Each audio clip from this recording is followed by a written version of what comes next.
Media से बातचीत करते हुए सोनू सूद ने कहा कि युवा पीढ़ी हमारे देश का भविष्य है। हम सभी को उनकी भावनाओं और विचारों को सुनना चाहिए और उन्हें पूरा सपोर्ट देना चाहिए।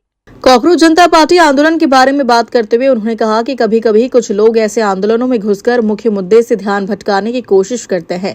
इसलिए युवाओं को ऐसी आदतों से सावधान रहना चाहिए और ईमानदारी से अपने विचार रखने चाहिए। उन्होंने यह भी कहा कि सरकार भी देश की भलाई के लिए काम कर रही है और लोगों और सरकार के बीच सही बातचीत और भरोसे का रिश्ता बनाना जरूरी है। मशहूर फिल्म एक्टर पक्के साईं भक्त और समाजसेवी सोनू सूद ने गुरु पूर्णिमा के पावन मौके पर श्री साईं बाबा की समाधि पर मत्था टेका। समाधि मंदिर में उन्होंने श्री चरणों में माथा टेका और देश की खुशहाली और सभी की भलाई के लिए प्रार्थना की। दर्शन के बाद चीफ एग्जीक्यूटिव ऑफिसर गौरक्ष गाडिलकर बीपीएस ने सोनू सूद को शॉल, फल और साईं बाबा की तस्वीर देकर सम्मानित किया। अपनी समाज सेवा और इंसानियत के कामों की वजह से पूरे देश में खास पहचान बनाने वाले सोनू सूद श्री साईं बाबा के पक्के भक्त माने जाते हैं।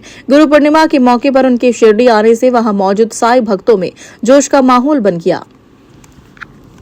बहुत अच्छा लग रहा है कि आज गुरु पूर्णिमा के दिन जो हमारे गुरु हैं बाबा, उनके दर्शन करने का मौका मिला।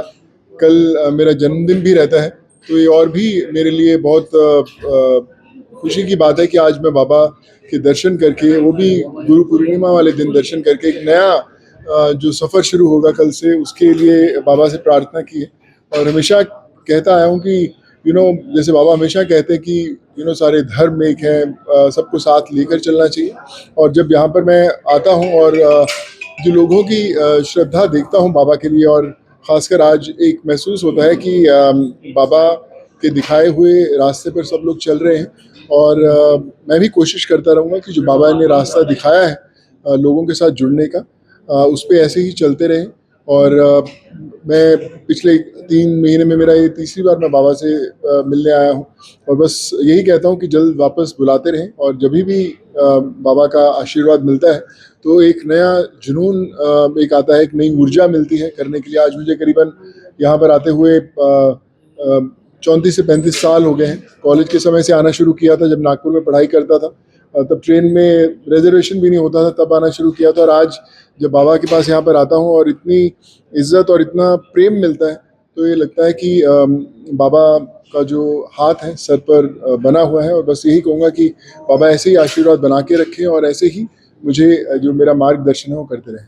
आप लोगों से जुड़े हुए हमेशा दिखते हैं, लोगों के बीच में जाते हैं, लेकिन कई सारे बॉलीवुड के एक्टर हैं जो लाखों रुपए खर्च करके बॉडीगार्ड रखते हैं, 2-3 लाख रुपए पर डे उनको देते हैं। आपको डर नहीं लगता कि बॉडीगार्ड रख के? देखिए, सबसे बड़े बॉडीगार्ड तो हमारे बाबा ही होते हैं, जो हमें हमेशा करते हैं। हमें जब बाबा साथ में हैं तो फिर किसी की ज़रूरत नहीं साथ में होती।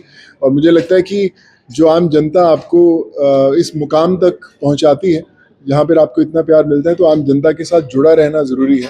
आम जनता को दूर करना नहीं, कोई बहुत मेहनत, बहुत दुआएं लगती है उस जनता के साथ दिल जुड़ने में, उन तक पहुंचने में। और जब तक वो जुड़ी रहती हैं, तब तक मुझे लगता है कि आपका जो इंसान होने का जो आपका सफ़र है वो चलता रहता है। और जब आप उन्हें दूर करते हैं तो कहीं ना कहीं रिश्ता ज़रूर टूटता है।